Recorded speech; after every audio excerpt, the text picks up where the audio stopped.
Good morning from lovely Istanbul and welcome to all the citizens of Earth. This is Real Turkey channel. We do Turkey and sometimes emerging markets or neighboring countries. And Atilla presenting for Real Turkey channel once again. Today we're going to talk about Turkish elections because they will be held in less than a year, possibly earlier than that. And we're going to talk about them because that's the only thing Turkish people are talking about right now. Simply because they're pissed as hell because of the deterioration in their living standards. And they blame Mr. Erdogan. So, this is essentially to explain why Erdogan will never win another election. We should talk about him in the past tense. Elections are merely a formality. Uh, they will be held to simply formalize the fact that Mr. Erdogan and his parliamentary alliance, AKP and MHP, have lost. Obviously, I'm going to provide proof to the extent it's possible. Some of it is going to be in Turkish. Okay, just some background. As per the constitution, Turkish presidential and general elections will have to be held before or on June 18th, 2023. Two elections are held simultaneously at the same day, presidential as well as parliamentary elections. In the presidential elections, it's individual candidates running against each other in the first round. If one of the candidates captures 50% plus one of the total votes cast, he or she will be declared president. Otherwise, the top two vote getters are qualified for the second round, which is a simple horse race. First through the post, so whoever gets the most vote in the second round becomes president. In parliamentary elections, it's a little bit complicated. Any party or an alliance of parties must capture at least 7% of the national vote to qualify for the parliament. Right now, we have three alliances. The governing alliance of Mr. Erdogan's AKP and Mr. Bahçeli's nationalist MHP, opposed by something called colloquially a table of six, essentially six opposition parties from different ends of the political spectrum: center-right, uh, Democratic Party, E Party, center-left CHP, old conservatives from AKP like Mr. Ali Babacan and Professor Ahmet Davutoğlu, who formed their own parties and pretty much pitched to different segments of the AKP constituency, and then Islamist Saadet Partisi. This is the main opposition alliance. There is a third opposition group, the Pro-Kurdish Rights Party, HDP, which polls something like 11 to 14% in the polls. And it's in the process of forming a third alliance with other left-wing parties, and I hope that happens so that nobody will be unrepresented. Elections can be held later in this year. In fact, in previous videos, I predicted that elections will be held in October or November of 2022, simply because the government seemed to be planning for them by controlling the currency and providing a lot of fiscal stimulus. But of course, the war in Ukraine threw a monkey wrench into the plans, as it did everywhere else in the world.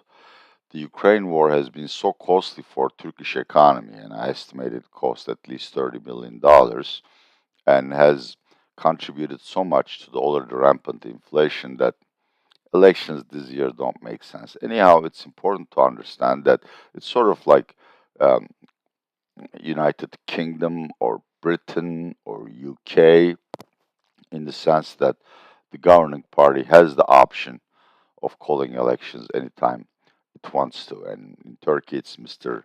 Erdogan who can dissolve the parliament and call early elections anytime he wants to. Nevertheless, I think, sorry, the most feasible date for elections is 14th of May 2023, for reasons I won't elucidate in this brief video.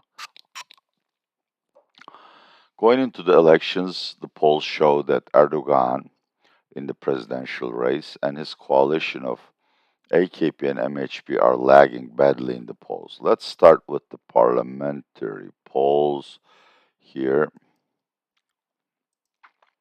Now, this is in English. Me and my institution, Istanbul Analytics of Turkey, religiously collect polls. I don't think we have missed any poll. This is sort of like a moving average of last 10, 12 polls. And what they show is AKP is down to 30.5%, its sidekick MHP down to 7.3%. The two main constituents of the main opposition alliance called the National Alliance, namely CHP and EIP, are at 26.5 and at 15.5%. So essentially, AKP, MHP are drawing roughly 39% support compared to 41, 42% for the two leading members of the opposition alliance. But remember, SP, DP, and GP, shown here, will also very likely join the Nation Alliance, as well as DEVA of former Finance Minister Mr. Ali Babacan. These parties among themselves command roughly 6% of the vote. So if we add them to CHP and EF votes, we get a situation where the opposition alliance garners 48% of the national vote compared to 38% for AKP and MHP. Even though Turkish electoral system is heavily biased to promote the leading party, this is such an unsurmountable difference that it's difficult to imagine AKP, MHP having more deputies in the Grand Assembly than CHP-EIP and its allies. Moreover, let's look at HDP, the pro-Kurdish party, which garners 10.3% of the vote, but you understand, these are averages according to latest polls. It polls around 11, 14%. So, assuming the poll dynamics don't change much, and I will argue that they will not, the Nation Alliance of six parties plus the pro-Kurdish rights HDP will get roughly 60-62% of the national vote, and they will command an overwhelming majority in the Grand Assembly. Let's look at the presidential polls.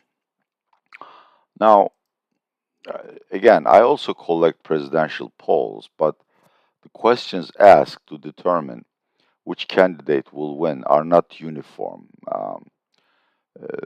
Therefore, it's difficult to standardize these polls and come up with an average answer rather than focusing on a simple poll. First, I'm going to show you two polls to prove my point that Erdogan is far behind of any other candidate, and in particular, the leading presumptive opposition candidate, CHP leader Mr. Kemal Kilicdaroglu. And then I'm going to give you my results. If you find me credible, that's what it is. Okay, here is the latest Metropole survey from June. It shows Erdogan versus the four likely candidates, Mr. Mansur Yavaş, CHP Mayor of Ankara, Mr. Ekrem İmamoğlu, CHP Mayor of Istanbul, Ms. Meral Akşener, chairwoman of the E-Party, and of course Mr. Kılıçdaroğlu, in my view, the leading candidate. As you see here, Erdogan loses against all of them. Of course,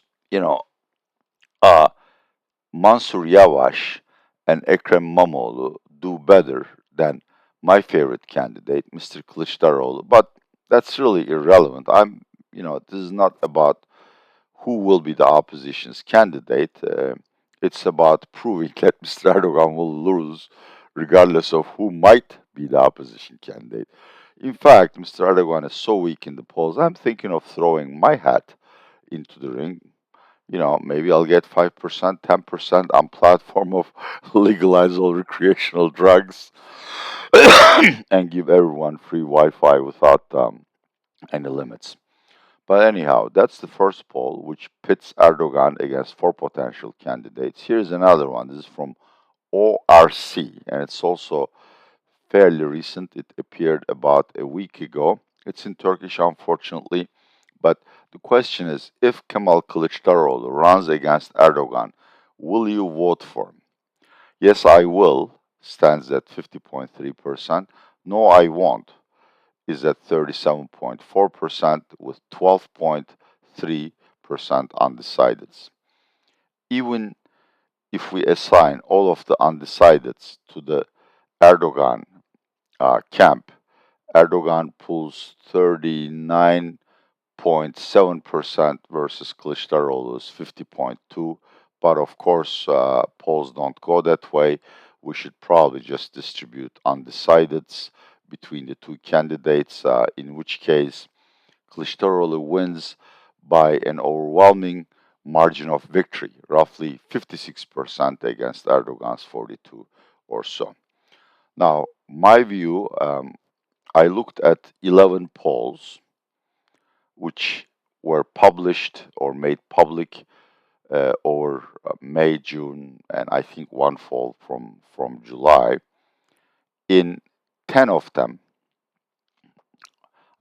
in 9 of them, in 9 national polls, Erdogan loses against Kılıçdaroğlu or against any candidate which the opposition might put up. The 10th one is a regional poll. It surveys 5 cities where Turkey's Kurds are in the majority. And the question is, if your candidate doesn't run or if he or she is eliminated in the second round, whom would you vote for? Kılıçdaroğlu sweeps the Kurdish cities. The last one is by Sonar, which simply lists a number of candidates and asks the people whom they would most likely vote for. Erdogan leads by 40%, but then again, all of the opposition candidates are there, and if you add up their votes, they do better than Erdogan. Essentially, I'm trying to make the point that as far as empirical verification goes, all we have is polls, and all the polls, without exception, show to me that Erdogan is losing. Now, it's important to understand why he's losing, and because there's 10 to 11 months left to elections, and Mr. Erdogan is a very clever politician. He may be able to swing the situation in his favor. Erdogan is losing simply because his economic policies are causing ruination for the Turkish people. Let me show you a graph here, which is Turkish inflation. It should be right here. Oops, no, I don't have it. I'm sorry. But Turkish inflation, according to the official figures put out by Turkstat, is 78% in June, and it's likely to increase in the coming months, with many experts claiming Turkey is headed for three-digit inflation, hyperinflation, simply because Turkish inflation is not necessarily driven by a weak currency or by high energy prices which pass through to inflation, but by expectations. Expectations are unanchored. That simply means everyone, producers, trading companies, the man or woman on the street expects higher inflation each month. So, to the extent they have any kind of marketing power, they raise their prices, wages, or the fees they collect for services. So, essentially, we have a wages to inflation spiral, as people in Anglo Saxon countries would call it. And it's really difficult to reverse simply because Mr. Erdogan doesn't believe the traditional remedies of tight monetary and fiscal policies work. In fact, he is religiously opposed to interest rates, so Turkey will probably cut interest rates instead of tightening or raising interest rate as Fed does. But that's not the only problem. Turkey is no longer a free market economy, on which probably I should shoot another video. I'm not saying free markets are always efficient and are the best solution to the economy's ills. But if you're going to intervene in the workings of a free market, you must have a purpose and proof that the free markets don't work. This is why we have regulatory agencies in modern democracies, as well as a massive literature on oligopolies and monopolies and externalities and how the state ought to correct for these traditional failures of free markets. In Turkey, essentially, Mr. Erdogan and his finance minister, Mr. Nurettin Nebati, intervene in the free markets if they don't like the outcome. So, if food prices are too high, they go after supermarket chains and force them to lower their prices, which might be feasible, but supermarkets are extremely competitive. Their profit margin is like 1%. So, what they do is they push the pressure upstream to the point where the poor farmer gets nothing for her produce or for her grains and she simply quits farming. Anyhow, let's show some evidence. This is a Gezici poll published in the last month. I'm sorry, it's in Turkish. It's so difficult to find English resources for these videos. But essentially, 78% of participants consider the economy or their standards of living the most pressing problem of Turkey. This is an open ended question, which means that the answers may tally to about 100%. 43% say unemployment is the biggest problem. And the other pressing problems cited in the list are also not very favorable for Erdogan. For instance, 32.7% think that they don't trust Turkish judiciary. Well, it is under the sway of Mr. Erdogan, so actually it's also another criticism of Erdogan. 18.8 criticize education, which Erdogan messed up badly by trying to indoctrinate the Turkish youth into being conservative and pious. And of course, another item on the list is with 15.6% Turkey's Syrian refugees, now Afghan refugees from all over the region. Essentially, Mr. Erdogan, even in AKP, is the only person who defends them and who is against sending them back. Of course, not deporting, but sending them back in the context of finding a solution to the Syrian war.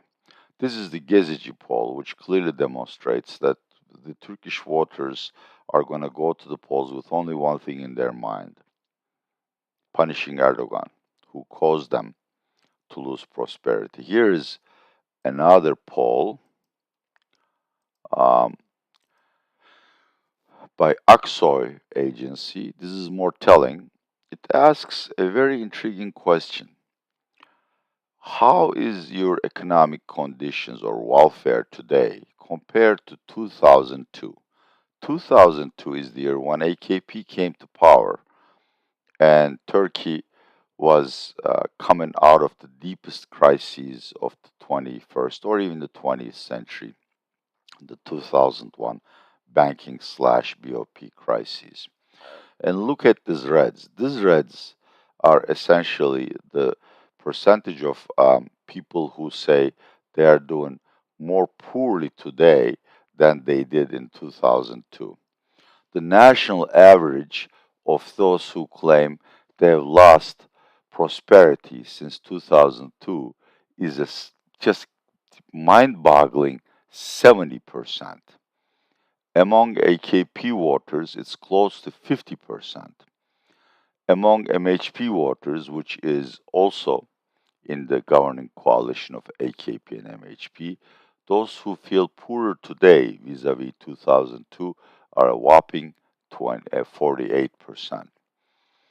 So, again, this poll demonstrates clearly that economic misery or economic hardship is the only problem for the voter, and polls will be decided on who can offer better solutions to this problem. If you trust me, once again, I can't prove that, but I watch polls religiously. Since the beginning of the year, these ratios haven't changed much. 70 to 80% in every poll say their economic conditions have deteriorated. 40 to 60% say they expect even worse to come in the next 12 months, which is something to keep in mind because in the next months, 12 months, we're going to have elections. Can Mr. Erdogan turn the economy around? I'm telling you, it's impossible simply because he doesn't believe in the traditional, well tested, well proven theories of sound economic management. So he's not going to, be able to do that. Finally, there is the argument espoused by a lot of Turkish West Wing intellectuals and among the international experts that Mr. Erdogan is just so powerful that if he loses, he would refuse to accept the results of the elections, or he will simply dispense with the democracy as Xi Jinping and Putin have done and Trump tried to do, and declare himself president for for life. These are just nightmares, Freddy's Freddy's nightmares on Elm Street or something like that, simply because Mr. Erdogan doesn't have the institutional strength behind him to pull something like that. To be able to uh, refuse to accept the results of the elections, you'll have the high judiciary with you. And if people rebel, you'll have to have the army behind you. These institutions don't have any incentives to support an aging dictator who has clearly lost the elections. Why would they jeopardize their credibility and their good standing with the people of Turkey to support a president who is also condemning them to poverty? I mean, your average judge makes maybe $1,000, $1,500 a month. Your average commissioned officer, say a lieutenant or major, makes $1,000 a month, and they have children, and they have suffered as a result of Erdogan's policies. Even generals don't make more than $2,000, $3,000 a month at best. They really have no incentive to support Erdogan if he wants to dispense or dismiss democracy and declare himself a dictator. So to sum it up, elections are a formality. They will be held to put the stamp of approval on my theory that Erdogan has already lost. Mr. Erdogan will probably retire from politics, and his governing coalition of AKP and MHP will be condemned to opposition for the foreseeable future. This is Atilla, and I want to thank you for watching this broadcast. I hope we can meet soon in another Real Turkey channel broadcast. Stay well, stay cool.